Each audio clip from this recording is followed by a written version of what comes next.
بسم اللہ الرحمن الرحیم۔ ہماری آج کی غزل کا عنوان ہے غزل غالب، جس کے شاعر مرزا اسد اللہ خان غالب ہیں۔ غزل کا تعارف۔ یہ غزل دیوان غالب کی پہلی غزل ہے جسے مرزا غالب کی سب سے زیادہ مشکل غزل سمجھا جاتا ہے۔ اس کی شرح اہل علم و دانش نے اپنے اپنے انداز میں کی ہے اور ابھی تک معانی اور مفاہیم کو کھوجنے کا سلسلہ جاری ہے۔ ایسی غزلوں کی بنا پر غالب کی شاعری پر مشکل پسندی کی مہر لگائی جاتی ہے۔ غزل کی تشریحات کا جائزہ لیتے ہیں۔ نقش فریادی ہے کس کی شوخی تحریر کا، کاغذی ہے پیرہن ہر پیکرے تصویر کا۔ نقش سے مراد تصویر ہے اور یہاں اس سے مراد انسان لیا گیا ہے۔ فریادی فریاد کرنے والا، شوخی تحریر لکھائی کی رنگینی، کاغذی سے مراد کاغذ کا، پیرہن لباس، پیکرے تصویر تصویر کی صورت۔ مرکزی خیال اس شعر کا یہ ہے کہ انسان ہر حالت میں شکوہ کناں رہتا ہے۔ تشریح۔ اس شعر میں انسان کو نقش سے تعبیر کیا گیا ہے جو کہ اس فانی دنیا میں تصویر کی سی حیثیت رکھتا ہے اور تمام عمر شکوہ کرتا نظر آتا ہے۔ اس کا یہ شکوہ اس کی شوخی، دنیا کے مصائب، جنت سے نکالے جانے یا اپنے خالق حقیقی سے دور ہونے کی بنا پر ہو سکتا ہے۔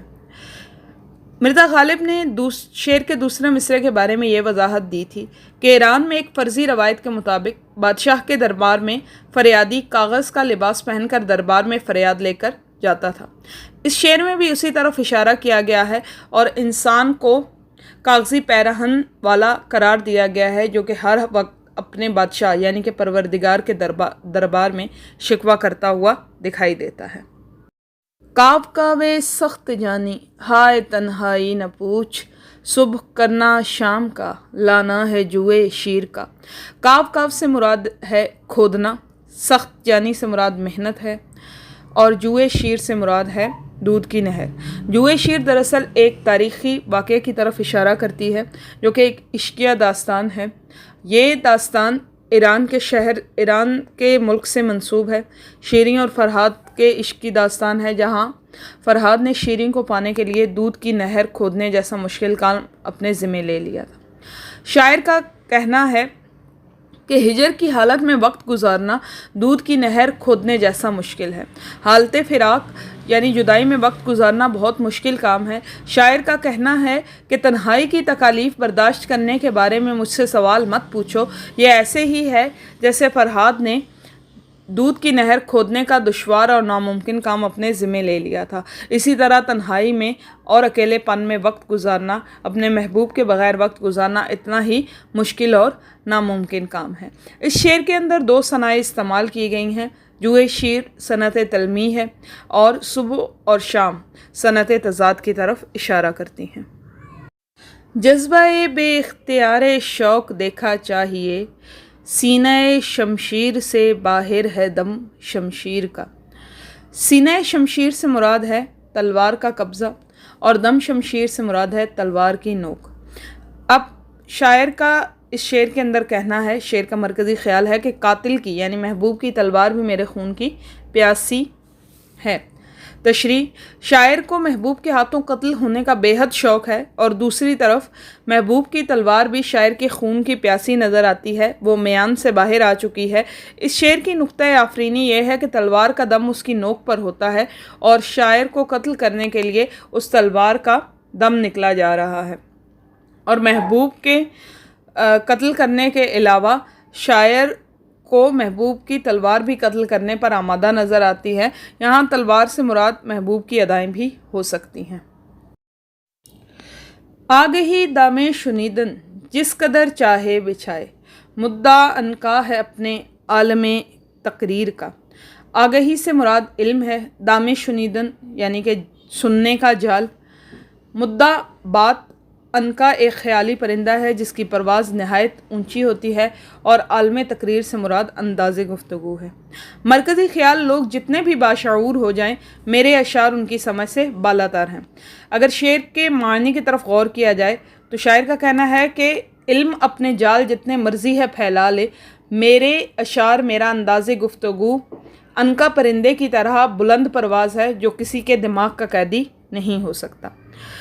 تشریح شاعرانہ تعلی یعنی اپنی تعریف کرتے ہوئے شاعر کہتے ہیں کہ لوگ جتنے بھی باعلم اور باشعور ہو جائیں، میرے اشعار کو سمجھنا ان کے بس کی بات نہیں ہے۔ اپنے کلام کے اعلیٰ معیار کو وہ عنقا ایک خیالی پرندے سے ملاتے ہوئے کہتے ہیں کہ میرے اشعار بھی عنقا کی طرح بلند خیال ہیں جو کسی کے دماغ کے اسیر نہیں ہو سکتے، کیونکہ اشعار کے معنی سب کی سمجھ سے بالاتر ہیں۔ اسی بات کی طرف غالب نے اشارہ کرتے ہوئے ایک اور شعر میں کہا تھا، یا رب نہ وہ سمجھے ہیں نہ سمجھیں گے میری بات، یا رب نہ وہ سمجھے ہیں نہ سمجھیں گے میری بات، دے اور دل ان کو جو نہ دے مجھ کو زباں اور۔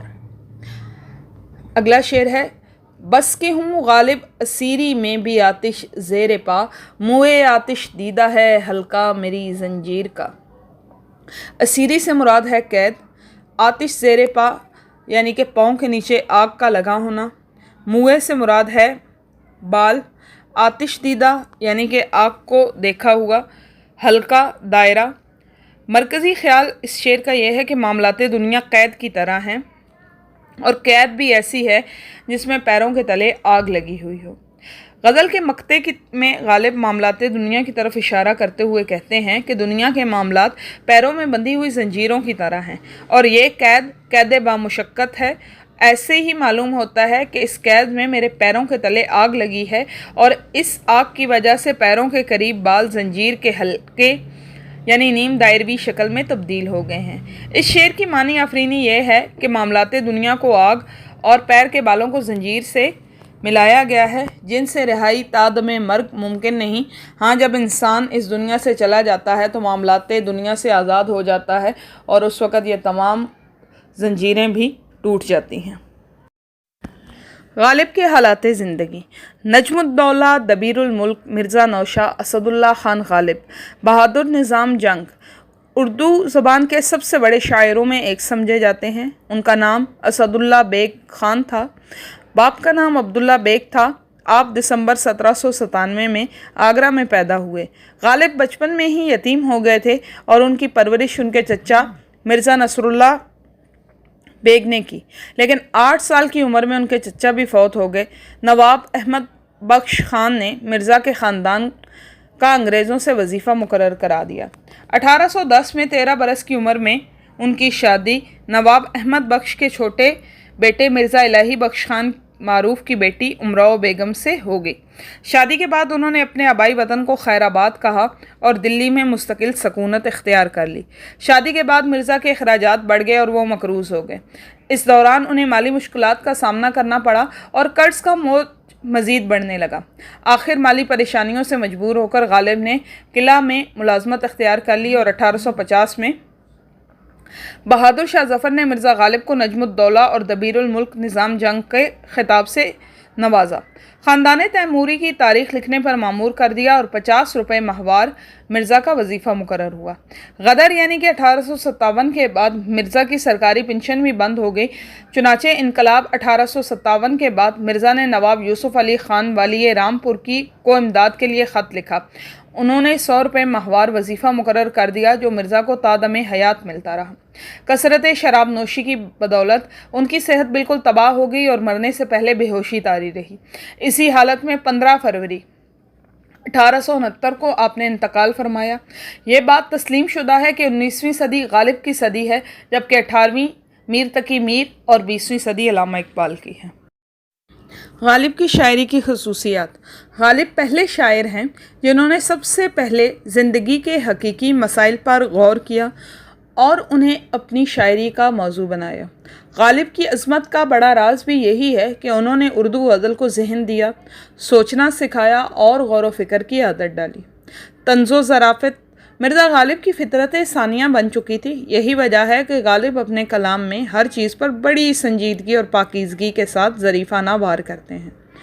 غالب کے اکثر اشعار میں مضامین کی تہداری پائی جاتی ہے، یعنی کہ شعر ایک بار پڑھا جائے تو مطلب کچھ اور ہوگا اور دوسری بار پڑھنے کا کچھ اور مطلب نکلے گا۔ غالب کی شاعری میں مشکل الفاظ اور تراکیب پائی جاتی ہیں۔ غالب کا استفہامیہ یعنی کہ سوالیہ انداز ان کی شاعری کو دوسرے شعراء میں ممتاز بناتا ہے۔ نمونہ کلام: نہ تھا کچھ تو خدا تھا، نہ ہوتا کچھ تو خدا ہوتا، ڈبویا مجھ کو ہونے نے، میں نہ ہوتا تو کیا ہوتا۔ آئینہ دیکھ کے اپنا سا منہ لے کے رہ گئے، آئینہ دیکھ اپنا سا منہ لے کے رہ گئے، صاحب کو دل نہ دینے پہ کتنا غرور تھا۔ آگے آتی تھی حال دل پہ ہنسی، آگے آتی تھی حال دل پہ ہنسی، اب کسی بات پر نہیں آتی۔ آہ کو چاہیے ایک عمر اثر ہونے تک، آہ کو چاہیے ایک عمر اثر ہونے تک، کون جیتا ہے تیری زلف کے سر ہونے تک۔ ادھر وہ بدگمانی ہے ادھر یہ ناتوانی ہے، ادھر وہ بدگمانی ہے ادھر یہ ناتوانی ہے، نہ پوچھا جائے ہے اس سے نہ بولا جائے ہے مجھ سے۔ ہیں اور بھی دنیا میں سخنور بہت اچھے، ہیں اور بھی دنیا میں سخنور بہت اچھے، کہتے ہیں کہ غالب کا ہے انداز بیاں اور۔ آپ کی سماعتوں کا بے حد شکریہ۔